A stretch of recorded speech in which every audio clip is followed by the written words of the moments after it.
Great big hand. Let's give her a great big hand.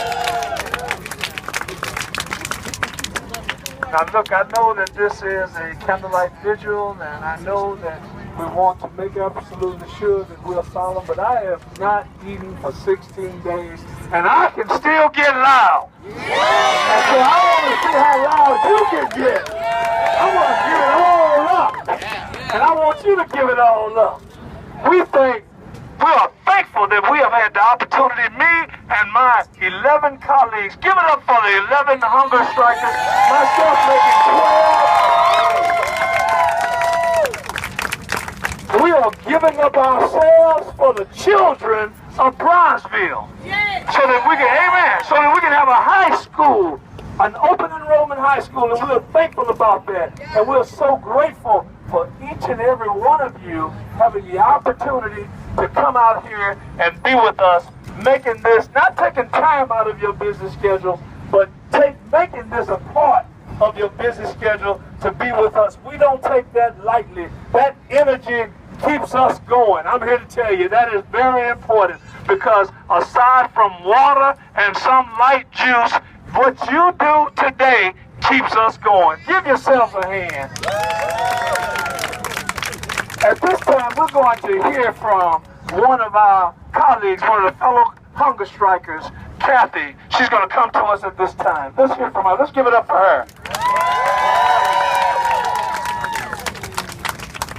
Good evening, everyone. Thank you so very, very much for coming out. We don't want to say supporting us, being a part of us. Everything that every one of you have done is as equally big as what we have decided to do. I would like to quickly introduce the 12 Hunger Strikers. You just met one of the most courageous black men that I have met in a very, very long time. I've grown to love him, and he, it's just courageous. Pastor of Mount Carmel Missionary Baptist Church, Reverend Robert Jones. Right behind me is Brother Nelson. Sitting looking pretty is April. Standing strong is Mark. One of my comrades all the time in trouble at Mollison Elementary School, Jeanette. My other comrade at Mollison School, both of them are parents. Anna, thank you. Our sisters, Prudence. There you go.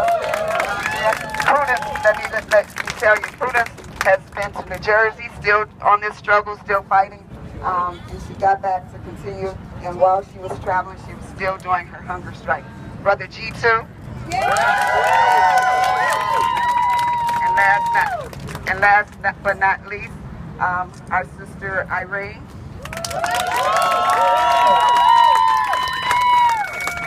Again, myself. I just want to say a couple of things.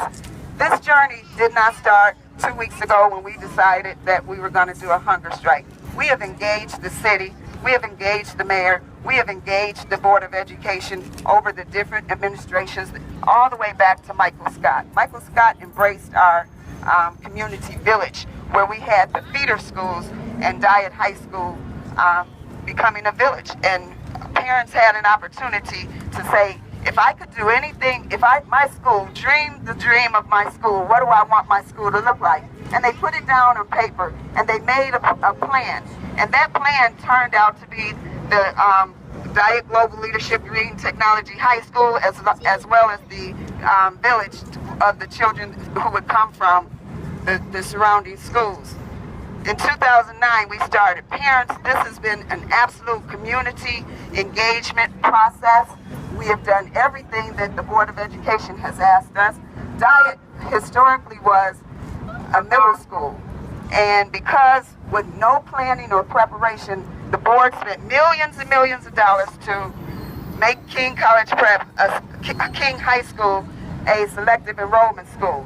And they had no plan for the children in the neighborhood, so they said, oh, throw them over at Dyett. That was the beginning of the destabilization. Don't fall for the okie doke Our children are brilliant. Our children have proven to be brilliant. Our children have been disserviced.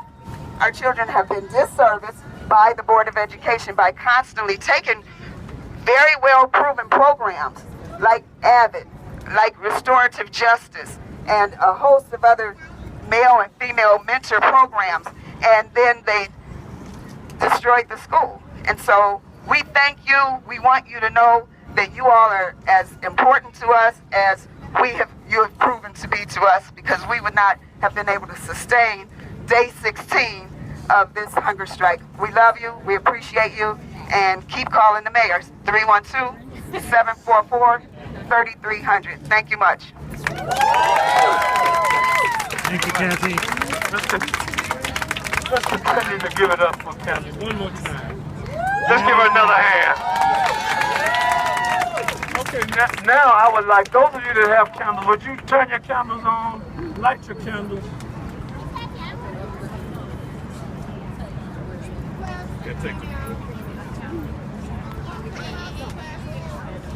Everyone light your candle.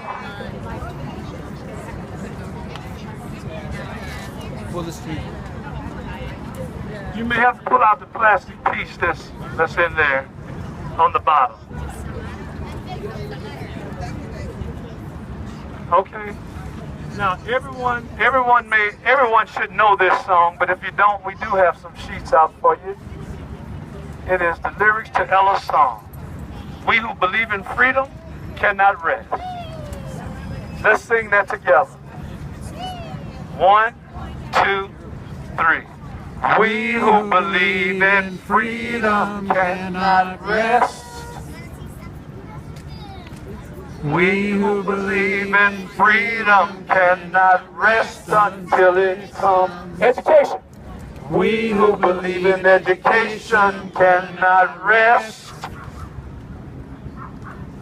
We who believe in education cannot rest until it comes. Justice.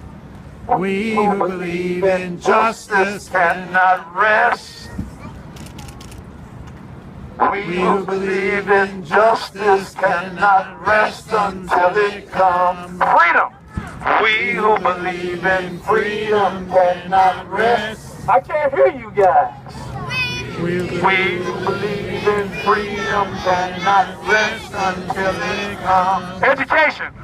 We who believe in education cannot rest. We who believe in education cannot rest until it comes. Justice. We who believe in justice cannot rest. We who believe in justice cannot rest until it comes. All right, give yourselves a great big hand.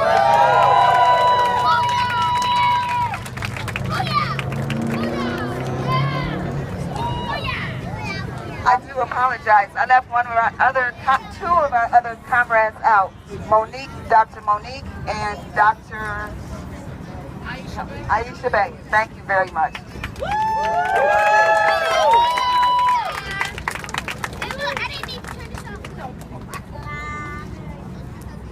Many of our faith texts, especially those of us whose faith text begins with Matthew, Mark, Luke, John, there's a passage in there that tells us that we ought to pray for those that despitefully use us. Yes.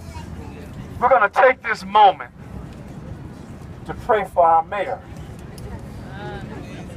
Amen. Amen. I'm sorry, as I would say at home, maybe this mic isn't on. We're going to pray for the mayor. We're going to pray for the continued strength of the hunger strikers. We're going to pray for their continued strength. Let us take this moment and have this prayer. Gracious God, as we come at this time, we come knowing that you are our creator. You have given us the strength to stand against opposition at every level.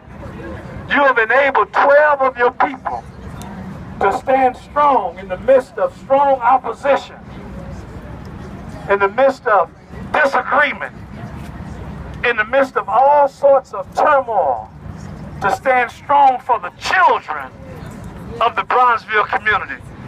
Be with each and every one of the 12 hunger strikers. Master, give them the strength that they need for the task that lies ahead. And then, oh God, be with our mayor. Enable him to make the right decision.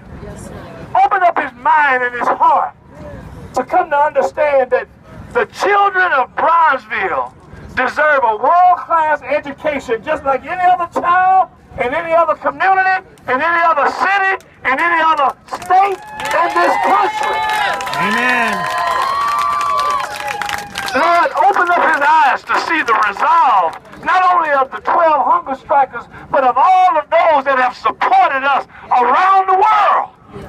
Let him come to understand that to make the right decision, to give the school to the community so that it can be an open enrollment school for the children of the Bronzeville community, so they won't have to go 16 miles just to go to school through gang territory just to go to school. Master, enable them, enable him to make that right decision.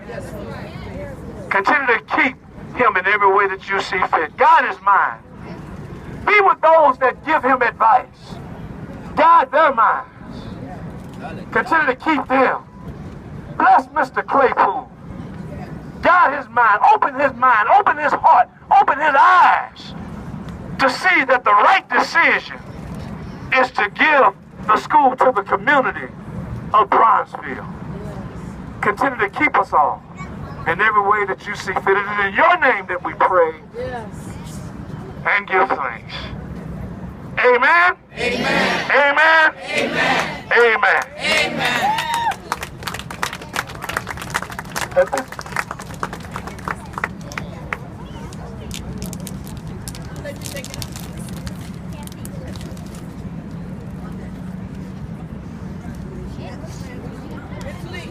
I think it is a